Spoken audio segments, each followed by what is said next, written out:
આપણે બપોરે ઘરે આવી આવ્યા માતા કી તો જો ફાઇનલી મિત્રો આપણે સવાર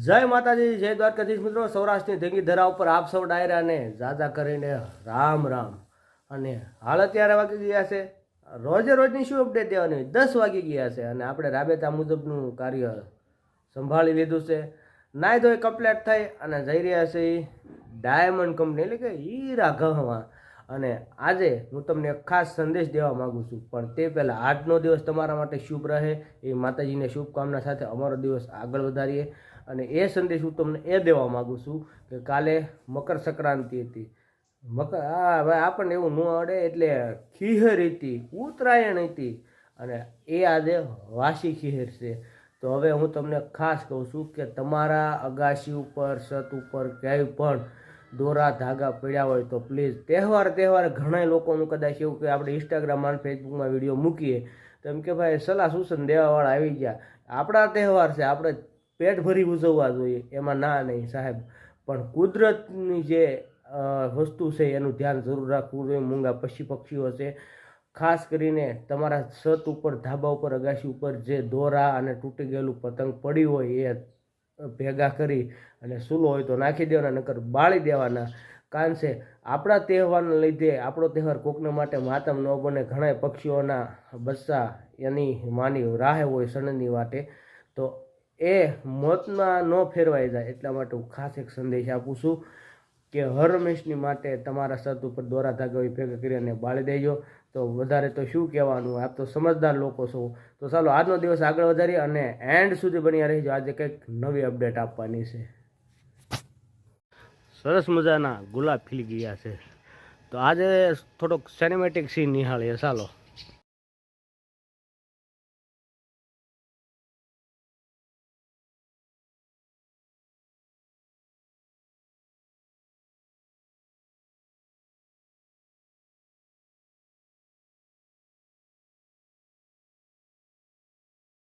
ભાણુભાઈ આવી જશે બકાલું વેસો ભાણુભા ને હસા બાપુ છે રોજ બકાલું લઈને આવે છે ના પાડી તોય કે છે લઈ લો એમ આપણે બપોરે ઘરે આવી આવ્યા અને દવા એની જમી કરીને આવા કાંક નખરા આવી જાય નખરા નથી ભાઈ ઇન્ડિયન આર્મીનો ડ્રેસ છે તો કેટલા લોકો ઇન્ડિયન આર્મીને લાઈક શેર સબસ્ક્રાઈબ કરવા માગે છે લાઈક તો કરી જ દેજો ઇન્ડિયન આર્મીના કપડાં જવો તમે હાલો યાર થોડોક લુક દેખાડી દઈએ તમને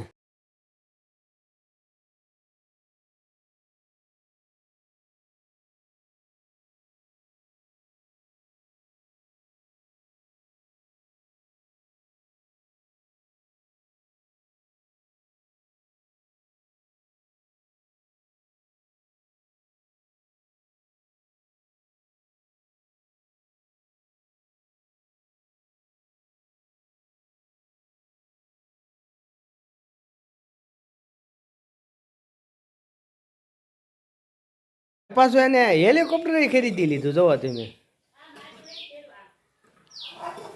તમે છે ને બાકી એક નંબર આ ડ્રેસ છે ને આ ડ્રેસ એની પાસે તમામ ડ્રેસ ફીકા પડે એનું કારણ છે દેશની સુરક્ષા માટે આપણી આર્મી હર હંમેશની માટે સજ્જ રહી છે અને ઓરિજિનલ કાપડમાં છે જોવો તમે હું તમને દેખાડી દઉં લોગો ભારતીય સેના હા તો ઇન્ડિયન આર્મી માટે લાઈક જરૂર કરી દેજો ભારત માતા કી ભારત માતા કી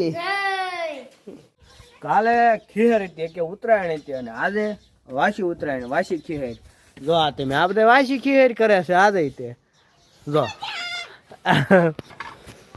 આ જો શું કહેશો જો આ બધા વાસી ખીહર ઉજવે છે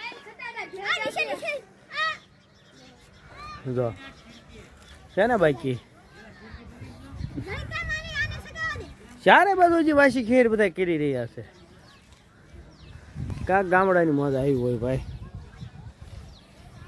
આવી રીતે કાંક વાસી ખેર મનાવી રહ્યા છે લોગના એન્ડ સુધી બન્યા રહ્યો લાઈક શેર અને સબસ્ક્રાઈબ કરવાનું ધી નેક્સ્ટ ડે જય માતાજી, જય દ્વારકાધીશ મિત્રો. સૌરાષ્ટ્રની ધીંગી ધરા ઉપર આપ સૌ ડાયરાને જાજા કરીને રામ રામ.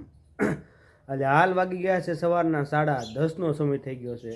આપણે ગુડ મોર્નિંગ સવારના 10:30 કર્યું છે. આજે થોડું લેટ થઈ ગયું. એનું કારણ એ છે કે પાડોશીમાં એક નાનકડો એવો પ્રસંગ છે, ત્યાં આપણે હાજરી દેવા જતા. એટલે કે ગામડામાં પ્રથા હોય કે વહેલા બકાલું સુધારવા આવી જોઈએ, એટલે આપણે બકાલું સુધારવા જતા. હવે પાછું નિંજાને જ જવાનું છે, પણ અત્યારે પોસ્ટ ઓફિસે થોડું કામ સંદર્ભે જવાનું છે, તો માટે વ્લોગના એન્ડ સુધી બન્યા રહેજો. પોસ્ટ ઓફિસેથી જઈ આપણો બ્લોગ રાબેતા મુજબ ચાલુ રહેશે. તમારો દિવસ શુભ રહે, માતાજીની શુભકામના સાથે આજનો દિવસ અમારો આગળ વધારીએ. તો લાઇક, શેર અને સબસ્ક્રાઈબ કરવાનું ન ભૂલતા. અને આપણી રામ પ્યારી કમ્પ્લેટ છે, જુઓ તમે છે ને, સાલું બાલું અને હેન્ડલ. અને ઓલા ભાઈ શું કરી રહ્યા એને એવા ને એવા જ પેતરા હોય છે. એની રજા પૂરી થાય, હવે બધાના ડીલ ઘરમાં રહેશે નિશાળે જવામાં, પણ કાંઈ વાંધો નહીં, એ તો જવું જ પડે. અને એને નવોદયમાં ફોર્મ ન ભર્યું, એને એમ થયું કે હું પાસ નહીં થાવ, પણ ટ્રાય મારોમાં શું વાંધો, તમારી હરેક મહેનત હાસિલની તરફ જ લઈ જાય છે. તો ચાલો આપણા બ્લોગને આગળ વધારી. ફાઇનલ મિત્રો, તો આપણો ભાઈબંધ બટકા પાડે છે બરફીના અને ટોપરા પાકના. અને આ લાવ્યો છે બરફીનું ટોપરા પાક લઈને આવ્યો ટસાઈથી. આ તમે જોવો, આવું આવું કોઈ દી જોયેલું ભેગું બે વસ્તુ? આ લઈને આવ્યો ભેગું, અને આને છે ને પાડ્યા જ બટકા. આવું બધું આ છે ને, આ બધું નાવંદવાનું છે, બરાબર ને બુધાભાઈ? નાવંદવાનું છે ને, ઉપાડી લેવાનું. હા એમ કે ઉપાડી લેવાનું છે. એને બહાર જવું હું તમને ભૈયા પડે તો દેખાડ ભૈયા.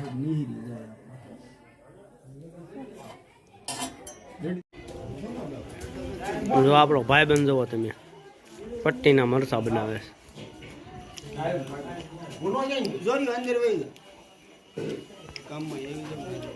તો ફાઇનલી મિત્રો, હાલ અત્યારે વાગી ગયા છે રોંઢાના 5નો સમય થઈ ગયો છે. આપણે સાની સૂચકી લેવાની છે, કારણ છે આજે આપણે કારખાને જવાનો સમય નથી રહ્યો. એનું કારણ એવું છે, આપણે 2-2:30 વાગ્યા સૂતા અને પછી કાંઈ જાગી ન હોય કે, કારણ છે રાતનો ઉજાગરો હોય એટલા માટે. તો કાંઈ વાંધો નહીં, અહીંયા આપણા બ્લોગને એન્ડ. તો ફાઇનલી મિત્રો, આપણે અત્યારે એક કાર્ય આદરવાનું જુઓ તમે. આમાં સણ નથી અને આમાં પાણી નથી.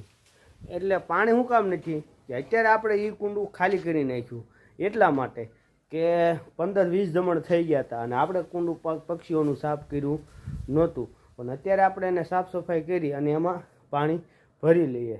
તો ફાઇનલી મિત્રો, આપણે જુઓ પક્ષીઓની સણ ભરવાની છે આમાં. હાલો ભરી લઈએ. અને સામે પાણી તો કમ્પ્લીટ થઈ ગયું. અને આ બધા જો આનંદ કિલ્લોર કરવા માંડ્યા, કારણ કે પાણી આવી ગયું અને એસાણી ભરી દેવી.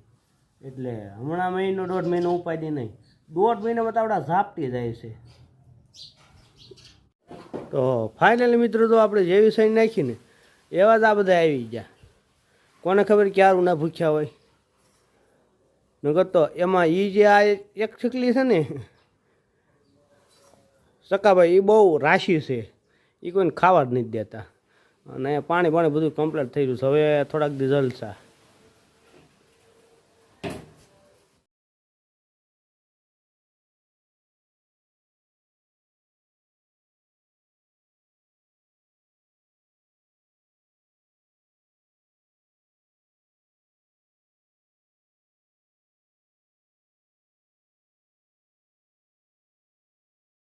તો જો ફાઇનલી મિત્રો, આપણે સવારે કીધું હતું એ પ્રમાણે આ ખાલી ધાબા ઉપરથી નહીં, 3 ધાબા ઉપરથી ને એટલો કચરો મળ્યો.